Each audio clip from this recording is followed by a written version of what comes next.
premier constat que j'ai fait, c'est que je suis arrivé la nuit ici à Guangzhou et la vue aérienne était déjà impressionnante. Avant même d'atterrir, j'ai vu des buildings éclairés de partout, les rues assez larges, très lumineuses. Je me suis juste dit, mais pourquoi est-ce qu'au moment où je commence à me lancer dans des business, je ne suis pas d'abord venu ici?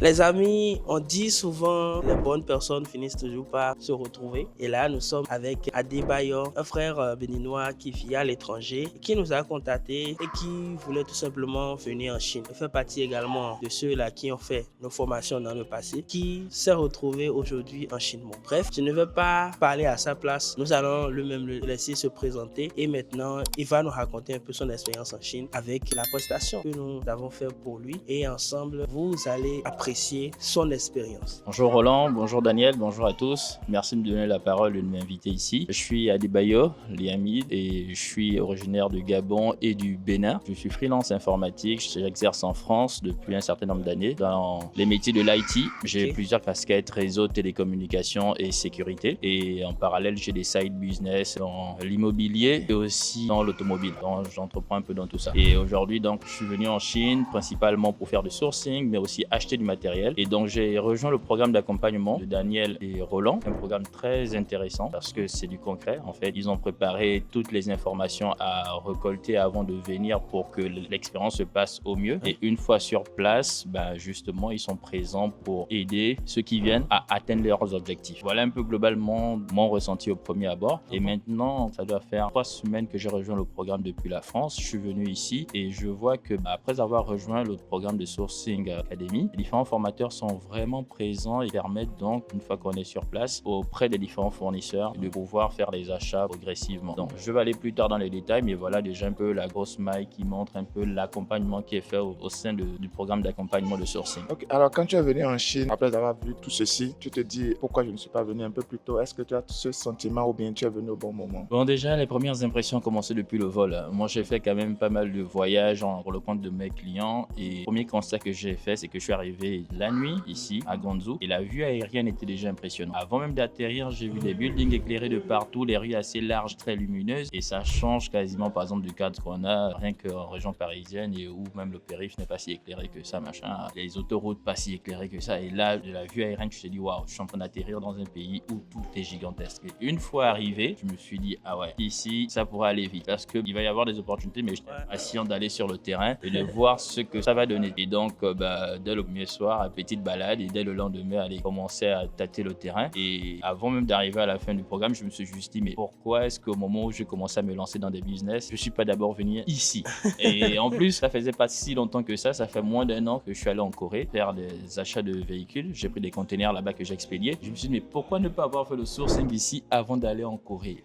C'était vraiment ça. Et donc, en termes de timing, je me dis juste, j'aurais dû le faire beaucoup plus tôt. J'aurais aimé pouvoir le faire plus tôt. Mais là aussi, avec l'expérience et le temps, je me rends compte que oui, je peux être beaucoup plus pointilleux dans mon approche et mieux comprendre un peu ce qu'il y a comme opportunité par rapport aux autres destinations où je suis allé faire du sourcing. Donc, finalement, ça a du bon aussi d'avoir essayé d'abord ailleurs parce que ça permet de mieux comprendre la pertinence de ce qu'il y a et de mieux réaliser que, effectivement, ce qu'on suit de loin qui paraît parfois trop beau pour être vrai et tout, et quand sur le terrain, effectivement, on se retrouve un peu dans ces offres-là au niveau sur la gamme des produits qu'on offre, mais aussi au niveau des tarifs que les fournisseurs proposent. Quand on revoit maintenant aussi énormément de personnes de Dubaï, de la Turquie qui sont là, qui font des achats. Et j'avais déjà un peu le même ressenti en Corée où je voyais des gens de Dubaï en tant que, oui, les gens viennent se fournir ici. Pourquoi est-ce que nous, on irait acheter chez eux qui sont des intermédiaires? Là, je parle par exemple du cas de Dubaï. Pourquoi aller retourner acheter à Dubaï alors qu'en réalité, tout cela vient de se fournir ici? Donc, je me suis juste dit, ok, c'était pas juste exceptionnel ce que j'avais déjà constaté à distance et là sur le terrain ça se matérialise et que c'est donc vrai. Apparemment c'est ici la source et donc si les autres viennent ici à un moment donné, c'est qu'il faut bien prendre tous les paramètres en compte et se rendre compte que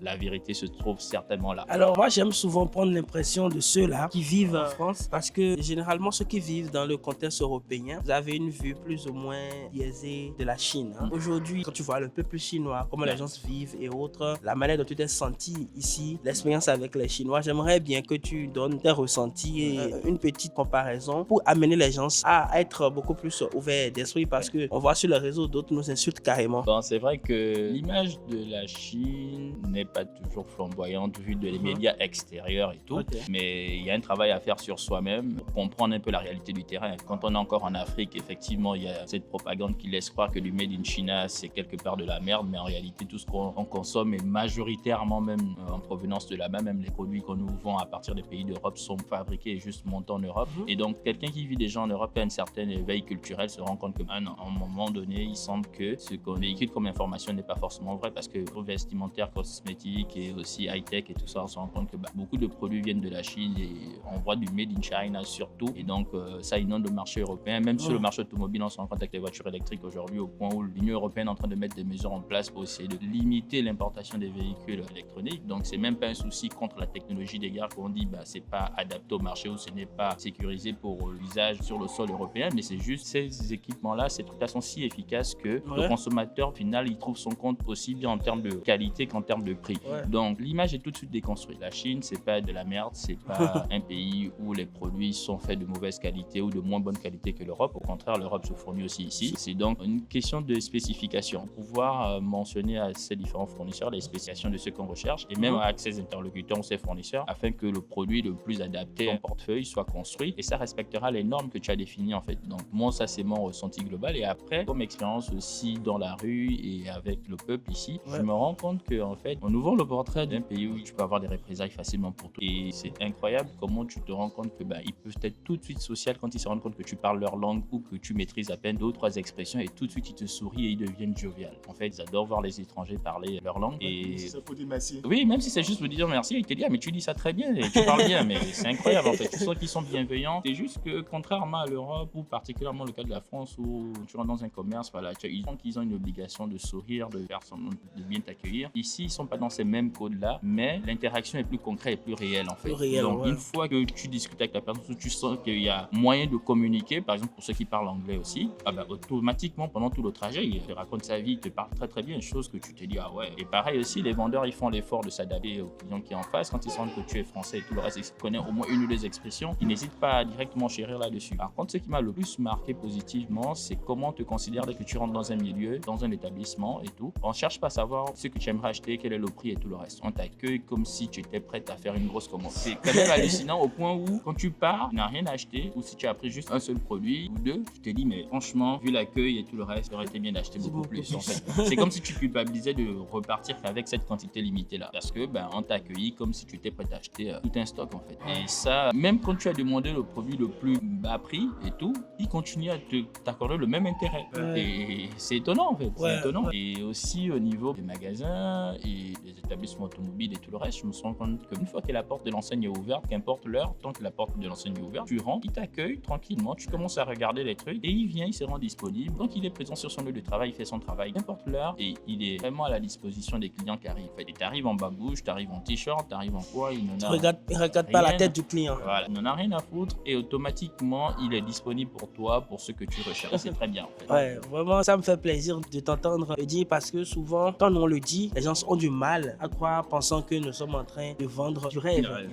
C'est intéressant ce que tu viens de dire par rapport à l'automobile parce que on s'est tous construit dans la tête que la Corée devait être la destination de choix quand tu es dans l'automobile. Maintenant, quand toi tu as vu les prix en matière de différence, je veux pas que tu rentres dans les détails, mais en matière de pourcentage, quand tu fais le calcul, la différence brièvement pour l'audience. Je veux dire, c'est quand même conséquent. En fait, effectivement, j'avoue aussi le même a priori, comme quoi, quand tu veux te lancer dans l'achat ou de location de véhicules en Afrique, les marques les plus intéressantes en termes de rapport qualité-prix sont les marques coréennes, avec notamment les Hyundai et les Kia qui n'ont déjà bien au marché. Et donc, moi, je suis allé à la source, j'ai acheté là-bas, envoyé vers le Gabon et qui sont aujourd'hui en location. Et je suis assez surpris quand je vois les prix ici, en Chine, sont beaucoup plus bas.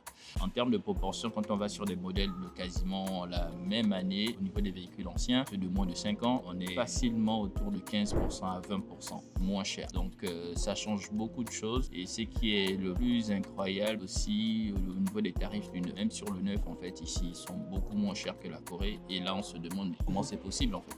c'est incroyable. Mais voilà aussi un truc, c'est que voilà, le fait de faire le sourcing à différents endroits et de comprendre la réalité de chaque environnement permet aussi de revoir ta stratégie. Jusqu'ici, on partait sur des véhicules de moins de 5 ans d'occasion et tout, mais quand je vois le prix du marché ici et par rapport au neuf, je me dis même autant revoir la stratégie et se positionner uniquement sur des véhicules neufs. Au final, le prix reste très très intéressant et pour ceux qu'on a acheté pour de l'occasion, on peut venir se retrouver avec du neuf ici et donc avoir le temps d'amortir le véhicule très très rapidement et avant que ça ne rentre dans un état où tu es obligé d'entretenir plus régulièrement. Et c'est la même chose même quand on prend en Corée ou partout ailleurs, quand le véhicule a déjà beaucoup tourné, surtout dans le cadre d'une activité de location, ça commence au bout d'un certain temps à rapidement demander un entretien plus régulier. Et donc pour ce type d'activité, c'est plus intéressant de partir sur neuf. Beaucoup sont peut-être réticents au début de partir sur du neuf parce que c'est extrêmement cher, mais tout dépend du lieu de sourcing. Et donc là, en venant ici, en discutant avec les constructeurs et en allant directement chez eux, on rend compte que les prix du véhicule 0 km restent intéressants. C'est intéressant. Alors, une dernière question. Dans le domaine de l'automobile, beaucoup de gens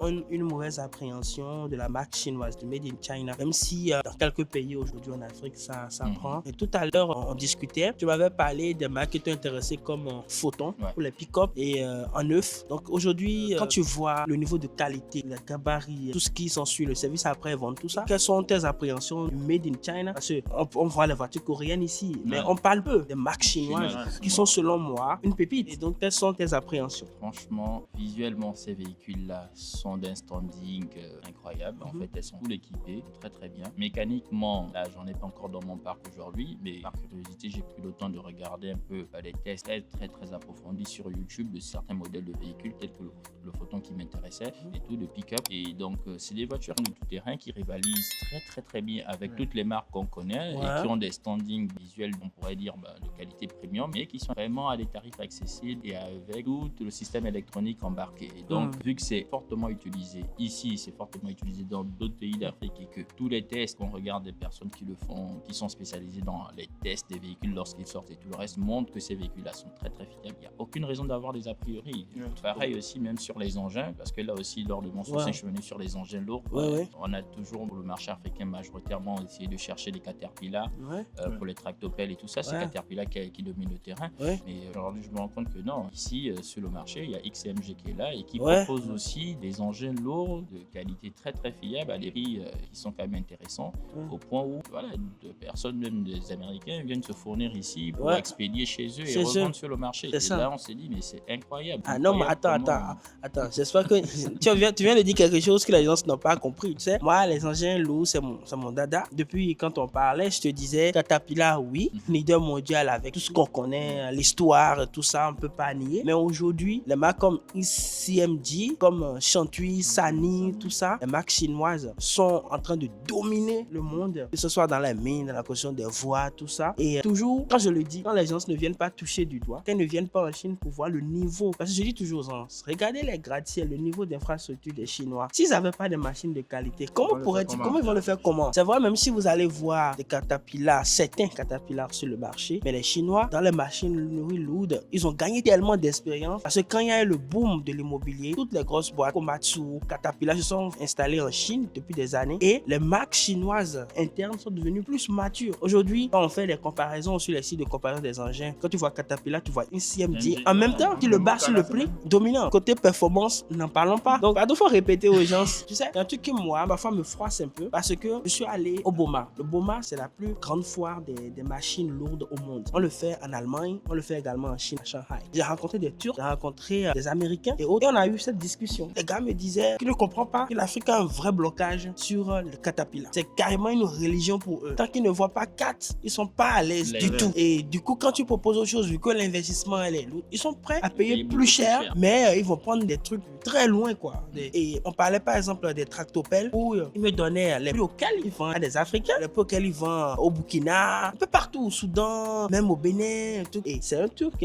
qui vit aux États-Unis, qui va chercher dans des champs, dans des trucs, des vieux Caterpillar, qui retape et qui vend. Mais pourtant, lui-même, pour son marché, il achète une CMD, les trucs comme ça, tout neuf. Je l'ai vu au niveau du BOMA, on a discuté. Et donc, quand je dis aux gens, les gars, arrêtez ça, c'est juste parce que beaucoup n'ont pas compris. Et surtout, tu as dit quelque chose d'intéressant. Le fait que tu partes en ligne, regardes dans les forums et fais les tests sur YouTube. Beaucoup de gens ne prennent pas le temps réellement de bien comprendre les choses. C'est pour vous dire que le monde est en train de changer. Les choses changent. Les Chinois jouent mieux les cartes, au fait. Et aujourd'hui, ils sont en train de montrer les chemins les plus simples en vous donnant des équipements de qualité à portée de main. Dieu merci qu'aujourd'hui, je ne suis pas le seul à le dire. Il y a quelqu'un qui le dit. Donc, je vais te poser cette dernière question. Bon, dans les années à venir, déjà, bon, cette année, commence bien l'année en venant ici et tout. Quels sont tes projets avec la Chine et tout? Déjà, là, on officialise. On lance la commande au moins des engins, là, les tractopelles déjà. Ce sera le premier truc. Et ensuite, ça va aller avec des pick-up aussi. Parce que les modèles que j'ai vus sont assez intéressants. Donc, j'attends le retour d'un client directement au Gabon pour savoir sur combien on pourrait partir. Et après ça, je pense que je vais commencer à regarder un peu l'horizon des systèmes de conservation de l'énergie. Et tout. Donc, mais ça, je garde ça pour potentiellement vers la fin d'année. C'est un sujet qui m'intéresse parce qu'on a une vraie problématique dans beaucoup de pays d'Afrique encore où les coupures intempestives en fait nous impactent en sorte que on soit vraiment dans le noir pendant un certain temps. Donc là, ici, l'idée c'est de trouver le bon rapport qualité-prix pour avoir des matériaux qui permettent de conserver de l'énergie et donc restituer l'alimentation de base de compteurs est désactivée ou est coupée. Donc, il faut juste trouver le bon rapport qualité-prix pour que ces produits-là puissent se vendre facilement sur le marché. En tout cas, voilà, c'est une vraie problématique. C'est juste pour rentrer dans les bourses des gens, il faut avoir donc le produit de bon prix pour que derrière ça puisse s'écouler comme il se doit. Mais déjà, voilà, deux priorités là, c'est les engins, et ensuite pick-up. Et après un nouveau business que tu vas explorer. Exactement. Ok, super. Ok, les amis, d'abord, je rappelle que Liam, il est au Gabon. Là, son activité est basée là-bas. Donc, il va nous parler de son activité. Si tu es sur la chaîne et que voilà, tu es intéressé, il va nous donner ce qu'il fait au Gabon. Vous allez faire un tour là-bas aussi pour le supporter. Ok, ça marche. Au Gabon, je suis dans la location de véhicules. Aujourd'hui, on a une flotte automobile à Port-Gentil, dans un établissement qui est associé avec le Maestro où notre pancarte se trouve et où le bureau se trouve aussi. Bon, pour ceux qui sont de Port-Gentil, ils doivent être le Maestro, ok. Et d'ailleurs aussi, bientôt, on va avoir les achats aussi de tout ce qu'il faut comme équipement ici. Côté luminaire et sono et tout le reste. Non, je pense que ça, là, on va brouiller ça. Ça, c'est un catimini. Ok. Voilà, et à part ça aussi, derrière, à côté, petits investissements locatifs au Gabon. Et aussi maintenant, pour la partie location des voitures, j'ai un système ici assez optimal qui permet de suivre un peu l'activité à distance et qui permet donc de voir un peu facilement les différents mouvements des véhicules, le contact à distance et tout le reste.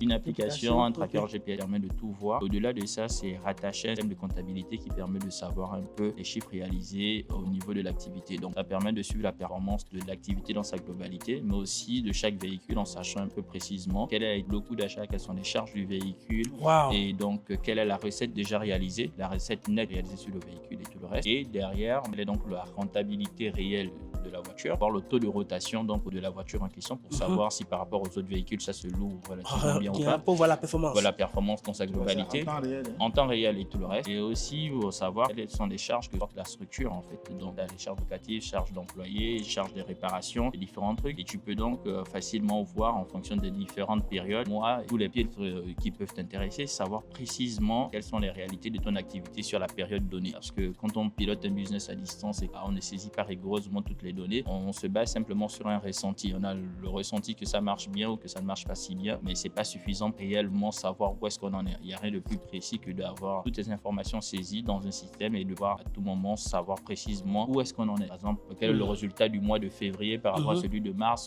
par rapport à avril, et ainsi de suite. Ou telle voiture, pourquoi est-ce qu'elle, le mois, elle est partie que 15 fois alors que la meilleure voiture est partie 20 fois et savoir que celle-ci, donc voilà, elle n'est pas dans le top du truc. Et aussi, rapidement savoir, ok, un véhicule, il est déclaré comme étant disponible alors que sur le tracker GPS, on voit qu'il est en mouvement. Tu sais tout de suite que il y a un truc qui cloche parce que voilà, ça n'a pas été déclaré en location et donc pour quelle raison. Et donc on peut essayer de tracer comme ça même quand on est à distance, parce que ça c'est des business que les gens quand ils sont pas dans le pays se disent toujours on peut pas lancer, mais il y a toujours une manière de trouver comment tu peux au maximum contrôler, surveiller, suivre de près ton activité même quand tu n'es pas là. Après il faut aussi trouver des bons interlocuteurs, les bonnes personnes de confiance avec qui travailler à distance, mais c'est pas toujours un frein d'être à distance. distance et de se dire donc non, je vais tout commencer une fois que je rentre. Il y a des choses qu'on peut initier à distance et il faut juste bien réfléchir et savoir alors quelles sont les failles et réussir un peu à les contourner. Et le système d'application dont je parlais et tout, aujourd'hui moi je l'utilise pour mon usage personnel, mais c'est quelque chose que je peux mettre à disposition des personnes qui sont déjà dans l'activité de location de véhicules, pas ceux qui envisagent, non, je m'adresse à des personnes qui sont déjà dans l'activité, qui font face à certaines problématiques, qui suivent leur comptabilité de façon plus ou moins difficile.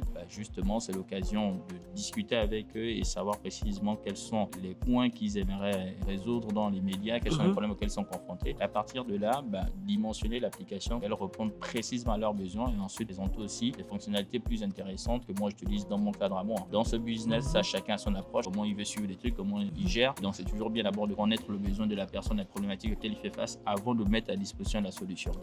Donc aujourd'hui, tu as une solution de gestion des flottes pour location de véhicules, de voitures. Alors, les amis, vous voyez, c'est ce que moi j'aime beaucoup dans les voyages, dans les échanges. Quand par Internet, on se rencontre physiquement, on voit que notre diaspora, aussi bien que dans nos différents pays en Afrique, on a des talents. Moi, quand j'ai discuté avec Adé et avec tout ce qu'il fait en tant que freelancer et la manière de gérer ses business avec l'informatique, avec ses connaissances, moi, ça me grandit énormément et ça fait une personne de plus dans notre réseau. Alors, c'est justement pour ça que, chers amis, nous vous demandons de venir au programme de voyage que nous organisons parce qu'on rencontre des personnes exceptionnelles. Nous-mêmes, en tant qu'organisateurs, ça nous grandit et également, ça va nécessairement vous grandir parce que toutes les fois que nous avons organisé des voyages, nous rencontrons toujours des personnes de certains standing, de certains niveaux qui nous apportent des choses et qui nous permettent également de grandir. C'est en créant ces brassages-là que réellement nous pouvons avoir des projets innovants. Regardez, si vous êtes déjà dans le domaine de la location automobile, vous avez une solution qui est à proche de main que ADA et qui pourra vous aider, ainsi de suite. Moi, j'ai vu dans les séances passées des personnes qui étaient très poussées dans l'agriculture, dans la construction, qui pouvaient littéralement faire des masterclass quand on se retrouvait ensemble. Et c'est justement ce qu'il faut. Et nous, on a créé ce creuset-là ici en Chine pour vous aider. C'est justement pour ça que si tu ne sais pas qu'en avril, on a un programme de voyage exceptionnel, c'est que tu es mal barré. Mais non, va maintenant dans la barre de description, clique le lien que tu vas voir, prends un rendez-vous avec nous, parle-nous de ton projet. On va d'abord te donner une formation avant même que tu ne viennes en Chine et ensemble, on pourra construire des choses ensemble. Alors, je vais d'abord, avant de finir, Daniel, nous allons demander à Adé de nous donner un peu ses impressions par rapport à l'équipe, par rapport à la manière dont elle a été reçue. Je profite en même temps pour dire que les premiers jours, quand elle était en Chine, je n'étais pas là, mais pourtant l'équipe travaillait et franchement, je veux l'entendre parler un peu de notre organisation, la manière dont on gère les choses pour l'audience. Franchement, il n'y a rien à dire. Côté organisation, c'était impeccable. En fait, j'ai transmis les informations, les détails de mon billet et je suis arrivé directement. Daniel m'a reçu à l'aéroport. J'étais prévenu que j'aurais pas eu d'accès à WhatsApp, le reste. J'avais donc le VPN déjà et tout le reste. Et donc, après l'aéroport, direct à l'hôtel, ils avaient déjà fait la réservation dans un hôtel de très très bon standing, un emplacement proche de beaucoup de commodités.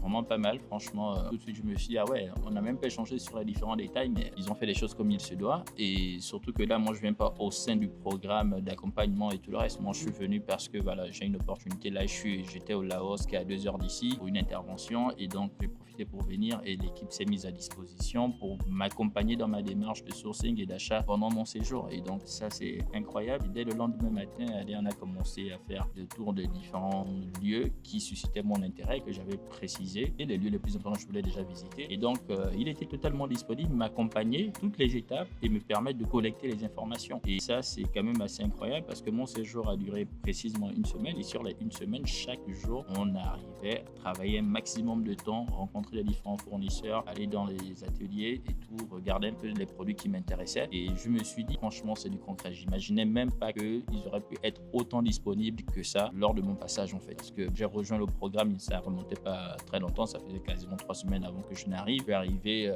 hors d'un programme d'accompagnement de visite et tout. Là, c'est quand même, voilà, de façon autonome. Je suis à 2 heures de Guangzhou, je décide de venir. Et là, l'équipe est là pour moi. Franchement, incroyable. Et ils font tout, hein. Ils essaient de négocier, parler avec les vendeurs. Il y a une certaine transparence parce que on met au contact directement des fournisseurs. Il n'y a pas à demander simplement quel est le produit que tu veux et qu'ils vont te renvoyer simplement un devis et te dire si tu veux ça, voilà le prix et tout. Non, on propose, l'atelier est ouvert à telle période, est-ce que tu veux qu'on aille, le vendeur à tel endroit, viens, on y va, il ne connaît pas encore le prix, il te dit ok, allons sur les lieux. Après, moi je suis arrivé à une période aussi où dans bientôt là c'est le nouvel an chinois et donc certains vendeurs doivent bientôt aller partir et tout, fermer leurs usines et donc tout ça là, en information, on a pu prioriser les visites des lieux où les vendeurs devaient être encore là dans le domaine qui m'intéressait. Donc en tout cas, moi je recommande vivement, franchement c'est incroyable d'avoir un programme dans lequel les animateurs du programme, les formateurs sont vraiment à l'écoute, à la disposition des membres qui ne mettent pas forcément une pression extrême pour savoir jusqu'à combien, qu'est-ce que tu voudrais dépenser, qu'est-ce que tu es prêt à acheter dans l'immédiat. Non, l'idée c'est déjà d'essayer de t'initier au marché, de te faire comprendre les différents trucs. Quand tu es prêt à passer à l'action,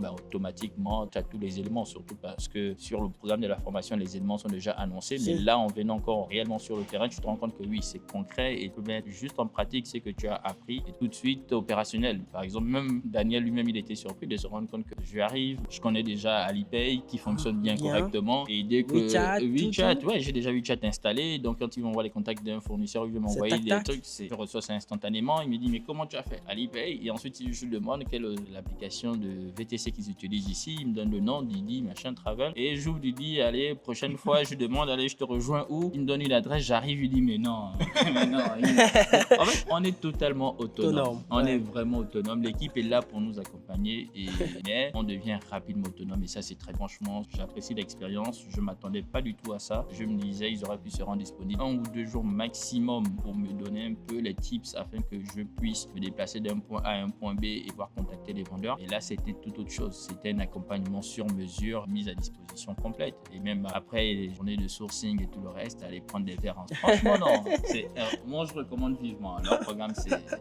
Alors là, en plus là moi j'étais seul, j'imagine alors lorsqu'ils arrivent en groupe, c'est une autre organisation et voilà. Chapeau les gars, merci d'avoir créé ce programme de formation. Merci de partager autant de valeur sur la chaîne YouTube et autant d'informations pour permettre aux gens d'oser franchir le pas parce que beaucoup d'entre nous veulent venir ici faire des achats mais on a des barrières sur le process d'achat, comment faire les transferts d'argent, à qui s'adresser et tout le reste. Et vous démystifiez un peu tout ça là. Franchement, merci les gars. Vraiment, merci à toi et belle expérience, belle rencontre aussi. Daniel a beaucoup plus passé de temps avec lui parce que moi j'étais pas là. Donc juste hier, on a passé un très bon moment ensemble. Et chers amis, on vous invite en avril prochain. On a un programme, la Guangdong Sourcing Trip, où nous allons vous amener à avoir une expérience comme celui de AD, où vous pouvez atteindre vos objectifs. Nous sommes là pour vous accompagner, comme lui-même il a su bien le dire, c'est l'autonomie, notre stratégie. Nous allons vous former. C'est justement pour ça que quand vous rentrez dans le voyage, dans le programme de voyage, nous vous offrons la formation gratuitement. Sourcing Master Academy, où nous vous apprenons les b.a.-ba pour pouvoir vous-même vous en sortir une fois en Chine. Chers amis, je pense que vous avez apprécié ce moment de partage avec Adé. Ok,